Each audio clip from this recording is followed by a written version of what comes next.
Hello everyone, welcome back to my channel. कैसे हैं आप सब? आई होप आप लोग बहुत अच्छे होंगे। तो आज जो ये वीडियो है ये आपके SBI PO, IBPS PO, RRB PO इन सब के बारे में है। बेसिकली जो एक छोटी सी कन्फ्यूज़न कह लीजिए, या मतलब हमें कभी नहीं समझ में आता है कि हमें क्या डिसाइड करना चाहिए, तो उसके बारे में है। जैसे आप सबको पता है कि आरआरबी पीओ अगर कोई चूज़ कर रहा है, अगर चूज़ करने की बात करें, सिलेक्शन अलग हो जाता है कि आपका सिलेक्शन हुआ उसमें। एक होता है कि आप एसबीआई पीओ, आईबीपीएस पीओ और आरआरबी पीओ में अगर आप चूज़ कर रहे हैं कि हाँ, मुझे कौन सा फॉर्म फिल करना चाहिए या मेरे लिए क्या बेटर चॉइस रहेगी, तो आरआरबी पीओ का ये हो जाता है कि आप घर के पास रहना चाहते हो, ऐसी कोई कंडीशन है तो आरआरबी पीओ चूज़ करते हैं। लेकिन एसबीआई पीओ और आईबीपीएस पीओ इन दोनों में आपको पता है कि ऑल ओवर इंडिया कहीं पे भी आपको पोस्टिंग मिल सकती है। रूरल भी हो सकता है, सिटी में भी हो सकता है, ये कहीं पे भी हो सकता है, एसबीआई में भी और आईबीपीएस में भी। तो जो बच्चे हैं वो एसबीआई और आईबीपीएस को लेके बहुत कंफ्यूज होते हैं कि हमें किस पे ज़्यादा फोकस करना चाहिए। देखिए, आप सारे एग्ज़ाम्स करते हैं, सब एग्ज़ाम्स की तैयारी करते हैं, बट कहीं ना कहीं थोड़ा सा ये होता है कि एक फोकस रहता है आपका किसी ना किसी एग्ज़ाम की तरफ। एक तो उसमें भी रहता है डिफ़िकल्टी लेवल की, अगर बात करें तो उस सेंस में रहता है कि हाँ, ये वाला एग्ज़ाम थोड़ा ईजिली तरीके से क्लियर किया जा सकता है, तो उसके कंपैरिजन में दूसरा एग्ज़ाम थोड़ा टफ है। एक होता है पोस्टिंग की बात करें, या एक फ्यूचर जैसा आप सोच रहे होते हैं कि हाँ, हमें घर के पास रहना है या हमें ऑल ओवर इंडिया कहीं जाना है, तो उस बेसिस पे हम डिसाइड करते हैं कि हमें कौन सा एग्ज़ाम क्लियर करना है या किस पे हमारा फोकस ज़्यादा होना चाहिए। तो ऐसे ही एसबीआई पीओ और आईबीपीएस पीओ में बच्चे कंफ्यूज हैं। मेरे पास एक दो मैसेज आए थे, तो मैंने सोचा आज एसबीआई और आईबीपीएस के सारे ही एस्पेक्ट पे हम लोग बात कर लेते हैं। मतलब उसका वर्क प्रेशर, बेसिक पे, अलाउंसेस और जो भी पोस्टिंग है या और कुछ भी जो भी है अलग थोड़ा एसबीआई और आईबीपीएस में, हम उस पर बात करते हैं, जिससे आपको एक क्लियर पिक्चर मिल सके कि आपको कौन से पे ज़्यादा फोकस करना है। क्योंकि एक चीज़ तो क्लियर है कि दोनों ही जो दोनों फॉर्म है, दोनों जॉब हैं, वो आपको इंडिया में कहीं पे भी मिल सकती है, तो वो तो क्लियर है। इसके अलावा और क्या ऐसे फैक्टर्स हैं जिसके लिए हमें एसबीआई पीओ को चूज़ करना है या हमें आईबीपीएस को चूज़ करना है, उस सब पे ही बात करेंगे। मैंने डिटेल में एकदम सारी चीज़ें नोट कर रखी हैं और आप लोगों के साथ शेयर कर रही हूँ। आई होप कि आपको वीडियो पसंद आएगी, और पसंद आए तो लाइक ज़रूर करिएगा, शेयर करिएगा। ठीक है, चलिए फिर बने रहिए इसी वीडियो में। तो इसमें मैंने सारी ही चीज़ों को कवर करने की कोशिश की है, समझने की पड़ेगा आप लोग थोड़ा। तो एसबीआई पीओ और आईबीपीएस के बारे में हम लोग बात कर रहे हैं। देखिए, जैसे कि ये सब चीज़ें मेन होती हैं, बेसिक पे हो गया, सैलरी हो गई, रेंट हो गया, या प्रमोशन का, पोस्ट कहाँ तक आप मैक्सिमम पोस्ट तक पहुँच सकते हो, ट्रांसफ़र का क्या रहता है, वैकेंसी, तो इनमें हम कंपैरिजन करेंगे। ठीक है, तो पहले बेसिक पे की अगर बात कर लें, तो बेसिक पे यहाँ पे आपके देखिए आईबीपीएस का कितना होता है, ये आपका 48,480 यानी कि ये है। ठीक है, और एसबीआई का कितना है 56,480। तो बेसिक पे में डिफरेंस देखिए। फिर सैलरी की अगर हम बात करें, तो एसबीआई की जो सैलरी है वो आपकी मान लीजिए अप्रॉक्स में मैं बता रही हूँ, ठीक है, 93 से 98 अप्रॉक्स में बता रही हूँ, और आईबीपीएस की होगी 90 से 91। बहुत ज़्यादा डिफरेंस नहीं दिखेगा सैलरी में कभी भी, मैंने आपको हमेशा बताया हुआ है, भले वो आप कहीं पे कंपेयर करें, क्योंकि सैलरी में उतना डिफरेंस नहीं दिखता है, हमेशा डिफरेंस दिखता है अलाउंसेस में। ठीक है, रेंट की बात करें तो ये सबको पता है कि देखिए, अगर हम रेंट की बात करेंगे तो आईबीपीएस पीओ में अगर हम एसबीआई से कंपेयर करें तो उससे तो कम ही है। ठीक है, इसमें हाई है, इसमें जो आपको रेंट का मिलता है, जहाँ आप रह रहे हो, लीज वगैरह मिलता है, तो एसबीआई में ज़्यादा है, एसबीआई में सबसे ज़्यादा है, आईबीपीएस में उससे कम है। ठीक है, हम इन दोनों के बीच में अभी कंपैरिजन कर रहे हैं। आईबीपीएस का अगर आप आरआरबी से कंपेयर करोगे तो आईबीपीएस में रेंट ज़्यादा है, आरआरबी में अभी लीज वाला सिस्टम ही नहीं आया है। ठीक है, तो अभी हम इन दोनों को कंपेयर कर रहे हैं।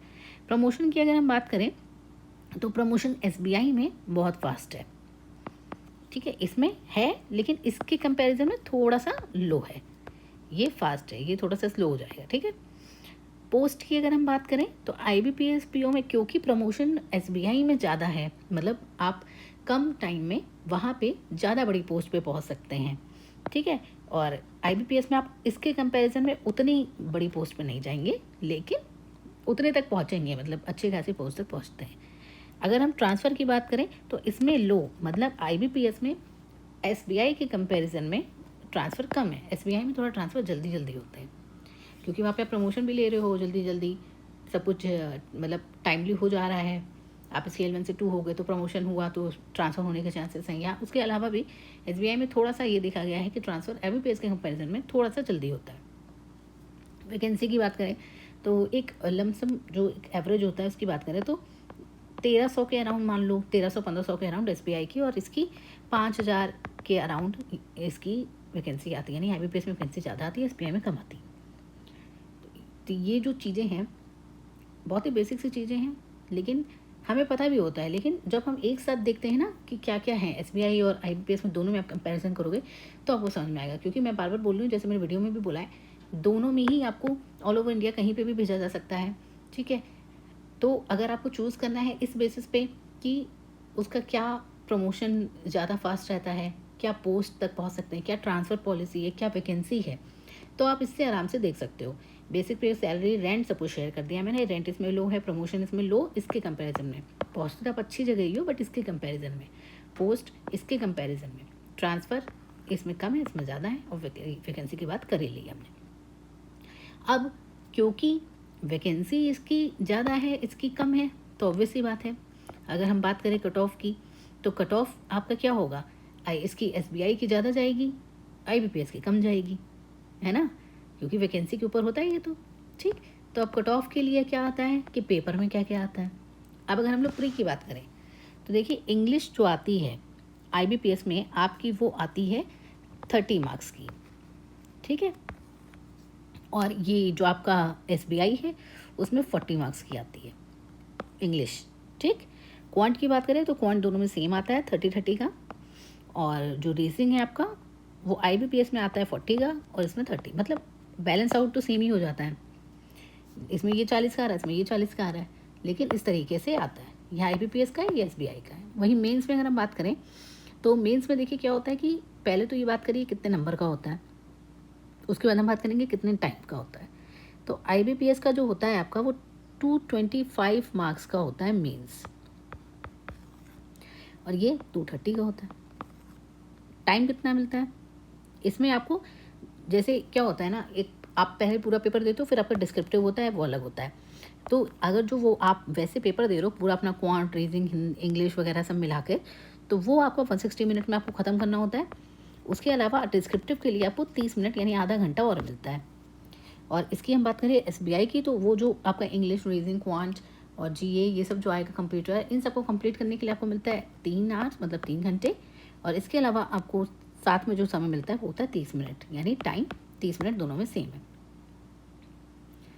लेकिन इसमें जो डिस्क्रिप्टिव होता है आईबीपीएस की अगर मैं बात करूँ, दोनों के मार्क्स तो अलग होते हैं ना, तो इसमें क्या होता है आपका, इसमें डिस्क्रिप्टिव होता है आपका 25 मार्क्स का। वही 200 नंबर का वो आ गया, 25 नंबर का डिस्क्रिप्टिव हो गया। इसमें क्या है, 200 नंबर का वो और 30 नंबर का डिस्क्रिप्टिव होता है, ठीक है। तो टाइम दोनों का आधा आधा घंटा यानी 30-30 मिनट है, लेकिन मार्क्स में 5 नंबर का डिफरेंस है। अब हम बात करते हैं कट ऑफ की। एक एवरेज वो आप ले सकते हैं आइडिया कि कट ऑफ कितनी जाती है। अगर हम प्रीवियस ईयर्स को देखें और वैकेंसी के हिसाब से देखें तो एसबीआई में वैकेंसी कम आती है, इसकी कट ऑफ थोड़ी ज़्यादा रहती है, और आईबीपीएस की कम रहती है। लास्ट ईयर की अगर हम कट ऑफ की बात करें तो आईबीपीएस की थी 49 समथिंग कुछ थी, 49.21, और एसबीआई की 66.75। तो ये एक जनरल कट ऑफ बता रहे हैं, तो थोड़ा सा डिफरेंस तो रहता ही है और रहेगा ही। वैकेंसी ज़्यादा उसकी है आईबीपीएस की, तो थोड़ा सा उसमें बच्चे ज़्यादा जा रहे हैं, बच्चे ज़्यादा सेलेक्ट हो रहे हैं। ये सब चीज़ें हैं, ये सब ऐसी चीज़ें हैं जो अलग अलग आप देखते हैं, कंफ्यूज होते हैं, तो मैंने सोचा एक ही में कवर कर लेते हैं। जिनको कन्फ्यूज़न है उनको इससे क्लियर हो जाएगा कि पेपर में क्या आता है, क्या चीज़ें रहती हैं। तो ये सब चीज़ें हैं। आई होप कि आपको समझ में आया होगा, वीडियो पसंद आई होगी। और कोई भी दिक्कत आपको हो आईबीपीएस, एसबीआई, आरआरबी किसी से भी रिलेटेड, तो मुझे मैसेज करिएगा या इस वीडियो पे कमेंट करिएगा। जो भी मेरे से बन पाएगा, जितनी हेल्प मैं कर सकती हूँ मैं ज़रूर करूँगी। बाकी पढ़ाई करते रहिए, पढ़ाई से रिलेटेड कोई इशू आ रहा हो, कोई छोटी से छोटी कोई भी कन्फ्यूज़न हो तो ज़रूर बताइएगा, ठीक। बाकी इन दोनों में मैंने हमेशा कहा है फॉर्म आप दोनों भरिए, लेकिन एक होता है कि हाँ, मन में होता है कि हाँ मुझे किधर जाना है, कंडीशंस के हिसाब से, सिचुएशन के हिसाब से। तो ये सब मैंने आप लोग के साथ शेयर कर लिया है कि ये सब आप चीज़ें अपने एक बार एनालाइज कर लीजिए इन सब चीज़ों को, और फिर एकदम फाइनल डिसाइड करिए, ठीक है। वीडियो पसंद आई तो शेयर करिएगा बच्चों के साथ, और बेल आइकन को प्रेस करना ना भूलिएगा ताकि मेरी वीडियो आपको टाइम से मिल सके। मेरे चैनल को सब्सक्राइब करिएगा और मुझे आगे बढ़ने के लिए सपोर्ट करिएगा। Thank you so much.